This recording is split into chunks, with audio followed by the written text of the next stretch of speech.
Hello, you must be Trump. Your assistant has told me so much about you.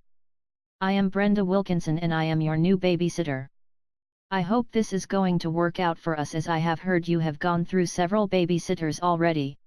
I am old enough now not to have a babysitter, and I can stay up late till whenever I want. Kelly and Conway told me I could do whatever I want. I am a big boy now. You are a big boy, but from what I am hearing from others is that you keep getting into trouble, so that's why I am here to make sure you don't make any more big mistakes. Think of me as a disaster aversion manager, which most of your presidency seems to be one big disaster after another from what I hear on the news and from everyone I talk to. That's just the fake news, and everyone is wrong about me. I am perfect in every way possible. In fact, I think I will be remembered as the best president this country has ever seen. As long as I can get a hold of the rights to publish the history books for the next century, I think I can make sure people think of me the way I want them to. Donnie boy, I don't think you can control the way people think of you. It's up to each person to decide what they think of you from your actions and words. If you really want to write the history, you should think about what you are doing to affect the outcome of events. Don't worry about what people write about you in the history books. You certainly have left a huge record of tweets that will be forever accounted for, so basically you are letting people know how you feel about each and every topic possible to the point of ad nauseum. I get nausea from what I hear all the people saying about me on the fake news media, every channel except Fox, regardless of when they happen to disagree with me. I know whatever I say is true, and that most everyone should agree with, because it's what I know that matters, not what everyone else thinks. That's why I was elected president. To be given the power to be right all the time, no questions asked, and if you disagree I can just say that is my executive privilege to be infallible. I don't even think the Pope is infallible, Donnie boy, even though at times through history men have tried to think it. No one is infallible, not even you. I know that is a hard pill to swallow after you come from a crowd of yes men and women, who have their noses so far up your ass that it's hard to tell the difference between you and them when either of you speak. I believe in being honest with you. No bullshit babysitting is my approach to the situation. You have to grow up and accept your responsibilities as president. You can't always be told what you want to hear, as the White House is representative of the whole United States, not just you, Trump. No, I can't hear you. If you try to tell me what to do, I will tell on you to my assistant that hired you. Seriously, Trump, you need to act a bit older than that if people are going to take you for a respectable president, willing to hear what the people have to say on things, rather than get stuck in a Fox News echo chamber. I think this goes back to your years in business, never being told no when you probably should have been.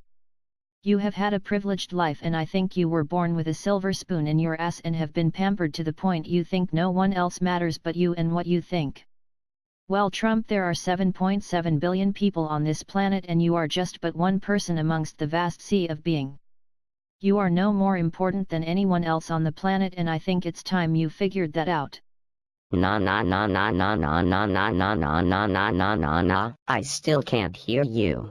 I am the most important person in this country. That's why I am president, and I think in fact I am one of the most important figures in recent history on this planet as well.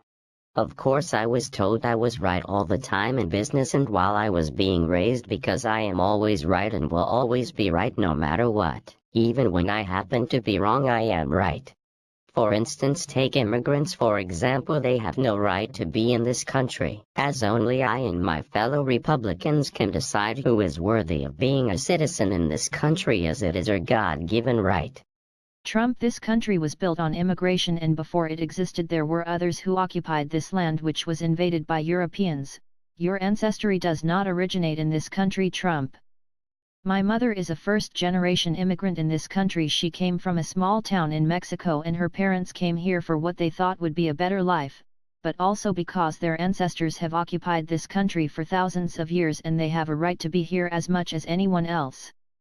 I'm sure if you DNA tested everyone you think is an immigrant coming across the border, you would find that their ancestry stretches back before there was a United States on this continent. So you're building a wall to keep out natives who have been here much longer than you or your family have been. It comes off as completely ignorant of what this country was built on and on whose ancient stomping grounds it came into being. Blah blah blah blah blah blah. I see your mouth moving, but I don't understand what you are saying. Since I was born here, I have a right to say who is allowed in this country, and who cares if your family originates in this country. I can draw new lines over old territory that has been around for thousands of years, and when I draw that line it matters, as it is the last word on reality. That's why I want to build a wall on the border of Mexico so that you see the line from space I have drawn. You should have seen my original plans. I planned to put my name all over the wall so everyone would know I was the one who put it there, for ages to come. I'm sure no one will forget the man who built a wall after the Berlin Wall fell. Since then people really don't look at walls the same, as they give of the impression of oppression, division, and prejudice towards the people it is being built to keep out. Because that wall is going to put a wedge between my mother's family back in Mexico and their relatives here in the United States, it has the same purpose as the Berlin Wall, to put a division between families on either side of the wall, who will stop at nothing to see that wall torn down in the future. If you build it now, it will be a future symbol of an end to oppression and prejudice when it is destroyed eventually, when everyone figures out we all live here and what's this piece of shit wall doing in the way and whose idea was that. No one will tear down my wall. It will be impossible to take down or go around or under or over or through it. It will be a beautiful symbol of America. I'm sure it will be a tourist attraction in the future, like the Great Wall of China, except it will be the Trump's Make America Great Again wall, which I never got Mexico to pay for. I don't know why they didn't want to foot the bill for my historical landmark. It was a heck of a deal for them. Not only would it keep people from Mexico out of the United States forever like I planned, but they will have a great view of American oppressiveness and racism for a while to come. I think they admire my assholishness. It shows strength in a world of people I wish I could fire if I don't like them. Don't you love me because I'm such an asshole to people around the world? It works well with my base. Trump, no one loves an asshole, at least when it comes to how people treat others in the world. Russia, if you are listening, are you seriously backing Trump, is what I would say at this press conference if you allowed me to step up to the mic. I am your babysitter doesn't mean I have to agree with your attitude or policy making decisions, and if you step out of line I will send you to your room without a taco salad. I don't get paid to eat your shit, just to make sure your shit goes in the toilet where it belongs, like your attempt at being a good decent president. Your assistant also warned me that you were a little grabby around females. Just to let you know, I have been given instructions on how to subdue you. If necessary I will stun you or sweep your legs out from under you if you ever try to lay a finger on me or any of my girlfriends that I might have with me when I am looking after your obnoxious and sometimes nauseous asshole, which either comes from your cornhole or your butthole, whichever one is which. Wow. Wow. Get a load of the words coming out of your mouth. And how old are you, may I ask? I'm 18 years old, Donny boy.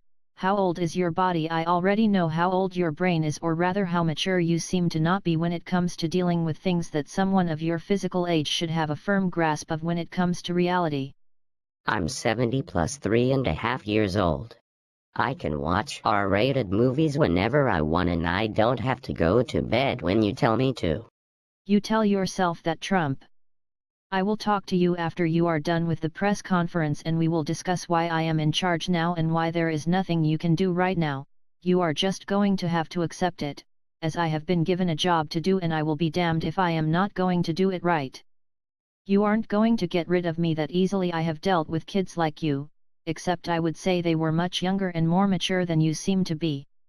You behave yourself in front of everyone, and we will see about getting you a treat if you have been a good boy after the press conference.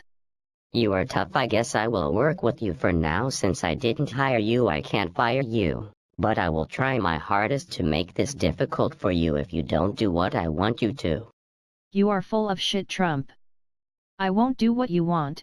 You will do what I want because I was hired to be your babysitter, and that's just the way things go, and you will have to accept it whether you like it or not. Oh, what do I have to? Don't give me any lip, Donny boy. Now you go play with the press, and I will see you after you are done.